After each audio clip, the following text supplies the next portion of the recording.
காஞ்சிபுரம் மாவட்டம் பணப்பாக்கம் கிராமத்தில் இருளர் பழங்குடி மக்களுக்கு தரமற்ற வீடுகளை ஒப்பந்ததாரர் கட்டிக் கொடுக்க முயற்சிப்பதாக குற்றச்சாட்டு எழுந்துள்ளது. அதை பற்றி இந்த செய்தி தொகுப்பில் பார்க்கலாம்.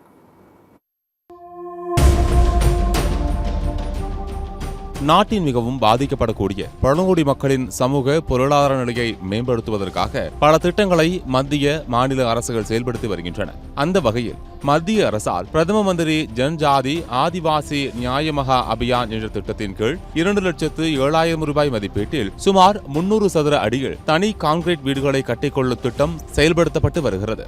இந்த திட்டத்தின் மூலம் காஞ்சிபுரம் மாவட்டத்தின் வட்டம்பாக்கம் ஊராட்சியில் உள்ள பணப்பாக்கம் என்ற கிராமத்தில் நீண்ட காலமாக குடிசை வீடுகளில் வசித்து வரும் 24 இருளர் பழங்குடி மக்களுக்கு தனித்தனி வீடுகள் கட்ட அரசாணை வெளியிடப்பட்டு நிதியும் ஒதுக்கீடு செய்யப்பட்டது. இம்மக்களுக்கு உதவிடும் வகையில் வட்டம்பாக்கம் ஊராட்சி மன்ற தலைவர் மகாலட்சுமி எட்டியப்பன் மற்றும் ஆளும் கட்சியைச் சேர்ந்த ஒப்பந்ததாரர் ஏழுமலை ஆகியோர் சுமார் 1.25 கோடி ரூபாய் மதிப்பீட்டில் 24 வீடுகளை கட்டிக் கொடுக்கும் பணியை தொடங்கினர். ஆனால் 24 வீடுகளில் ஆளும் கட்சியைச் சேர்ந்த 6 நபர்களுக்கு மட்டும் ஒரு வீட்டிற்கும் மற்றொரு வீட்டிற்கும் இடையில் 2 அடி இடைவெளி விட்டு தனி வீடுகள் கட்டப்பட்டுள்ளதாகவும் மீதமுள்ள நபர்களுக்கு ஒரு வீட்டிற்கும் மற்றொரு வீட்டிற்கும் இம்மியளவு கூட இடைவெளி இல்லாமல் அடித்தளம் போடப்பட்டதையும் கண்டு அப்பகுதி மக்கள் அதிர்ச்சியடைந்தனர். மேலும் படிப்பறிவு இல்லாத தங்களை ஏமாற்றி பணத்தை ஒப்பந்ததாரர் கையாடல் செய்ய முயற்சிப்பதாகவும் இதற்கு வட்டார வளர்ச்சி அலுவலகமும் அலுவலர்களும் துணை போவதாகவும் அப்பகுதி மக்கள் வருத்தம் தெரிவிக்கின்றனர். இதுகுறித்து அறிந்த சமூக ஆர்வலர் பணப்பாக்கம் ரவி வட்டார வளர்ச்சி அலுவலகத்தில் மனு கொடுத்தும் இதுவரை எந்தவிதமான நடவடிக்கைகளையும் வட்டார வளர்ச்சி அலுவலகமும் மாவட்ட நிர்வாகமும் எடுக்கவில்லை என்று கூறப்படுகிறது. 24 வீட்லயும் பார்த்தீங்கன்னா ஒரு பட்சத்தான ஆளுங்களுக்கு மட்டும் ஒரு 6-7 வீடு தனித்தனியாக கேப் விட்டு, அதாவது ஜீவோ பிரகாரம் கட்டிருக்காங்க. மீதி வீடுலாம் பார்த்தீங்கன்னா கண்டினியூ கேப் விடாமல் கண்டினியூ ஒரே ரூபா போடுறதா தகவல். இது எங்கள் கிராம மக்கள் எஸ்டி மக்கள் என்னிடம் சொன்னாங்க. நான் நேராக ஆய்வு செஞ்சு பார்த்த பிறகு எனக்கு அதிர்ச்சி ஆயிடுச்சு. இது சம்மந்தமாக நான் வீடியோ விட்டு புகாராக கொடுத்துருக்கேன். உங்களுக்கு பதில் தெரிவிக்கிறேன்னு சொன்னார். இது வரைக்கும் பதில் தெரிவிக்கவில்லை. இது குறித்து வட்டார வளர்ச்சி அலுவலரை தொடர்பு கொண்டு கேட்டபோது இதுவரை எந்த மனுவும் தன்னிடம் கொடுக்கப்படவில்லை என தெரிவித்தார். மனு கொடுத்திருக்கேன்னு சொல்றாங்க சார்.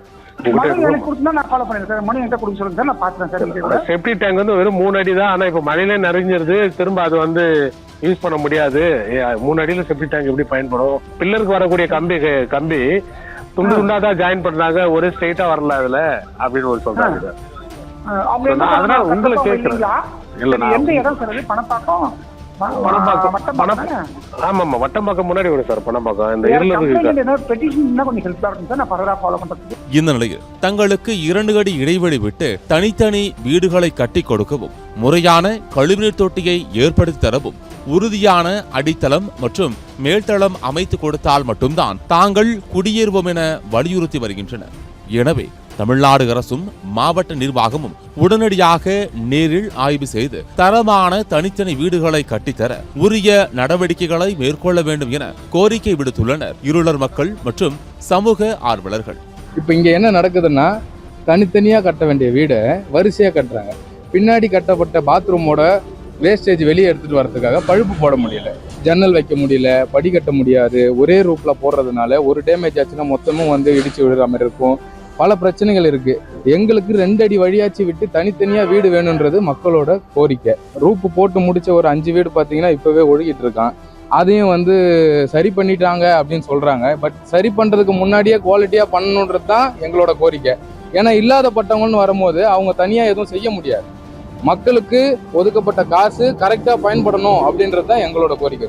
சத்தியம் தொலைக்காட்சியின் செய்திகளுக்காக காஞ்சிபுரம் மாவட்ட செய்தியாளர் மனோகரனுடன் செய்திக்குழு.